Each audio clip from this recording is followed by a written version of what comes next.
Okay, this is the Whip Artistry Studio. I'm Gery Deer. This is Holly Bradley. We're going to try to help her learn how to put a candle out. The interesting thing to remember that when you're trying to put a candle out is that there's no trick to it. The candle's not tricked out. It's not stuck in there with any kind of glue or anything. It's just sitting there. So if you hit it, it'll fall out. We don't have special poppers. The whip you're using here is a 5.5 foot, 8 plat bullwhip, but just an ordinary nylon popper. There's nothing fancy about it. Okay? So you can't trick it out and make it work. You can either do this or not. All right, so what we're going to do is just light the candle like this. And we're going to leave it lit while we're working on it. All right, so what I have you do now is kind of get an idea where this is. You don't want to touch the candle with the whip. So back away just a little bit so you can tell how far that popper is. And I'll kind of hold it. You'll get a feel for this later. Now it's important to let you know that Holly's a left-handed person. So we're doing this from her perspective, which is kind of interesting.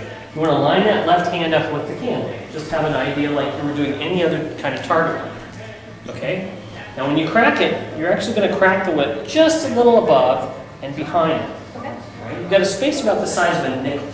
And that's what you're trying to hit. And it's just airflow. Right? So I'm going to have you just take a couple of times, crack at it and see where you land. You may put it out the first time. Our goal is not to hit the candle. Okay. All right, go ahead, give it a shot.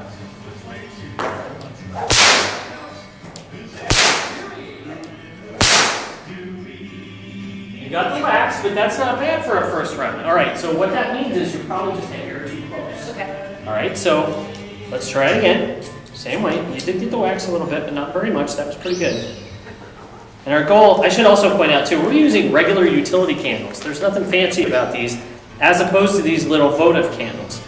Because what's different about this, these typically require a scooping motion with the whip's wind in order to blow them out. You're basically creating a vacuum in front of that flame, and it snuffs the candle out. We need to actually blow across the flame so you get this.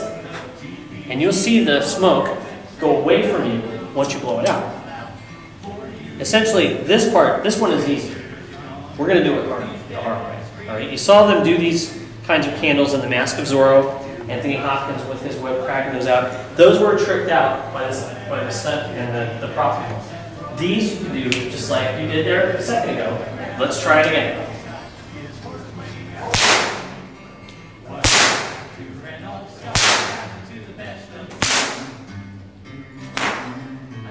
Got it. You didn't touch the candle. That was great.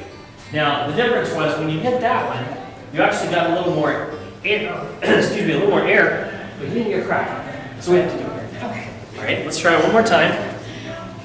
Now again, explain how that feels. Are you pointing it? Where are you looking? Give me an idea of what you're, just a little above it? I'm taking a look about 2 inches above the top of the candle. Okay, very good. All right, let's try it again.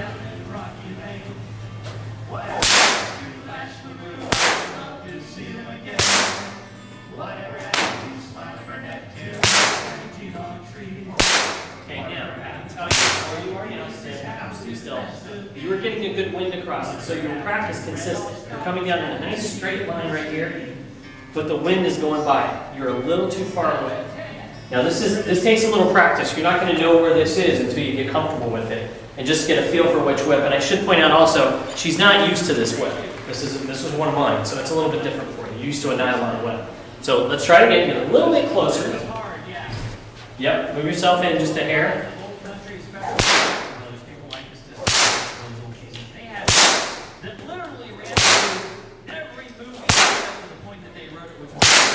That's it. Good job. All right, now let's talk about something for a second. The type of crack that you're doing is typically called a cattleman or a circus crack. Right? It's a straight down target crack. A lot of people do these overhanded, so it doesn't matter how you do it. The idea is that you're trying to go for this little air pocket right above that candle flame and basically blow the flame out from a lack of oxygen right above the wick. Okay? Now what will happen is, as this wick gets larger, and it gets deeper, if you're practicing and the candle's burning down and you're not hitting anything, that's going to burn really high. You're going to want to trim that off a little bit, especially if you're going to use it in a show, because the more substantial that wick is, the harder it's going to be to put it out. Okay? That's it. So that's how you put a candle out with a whip with Holly here at the Whip Artistry Studio. Go out there and practice.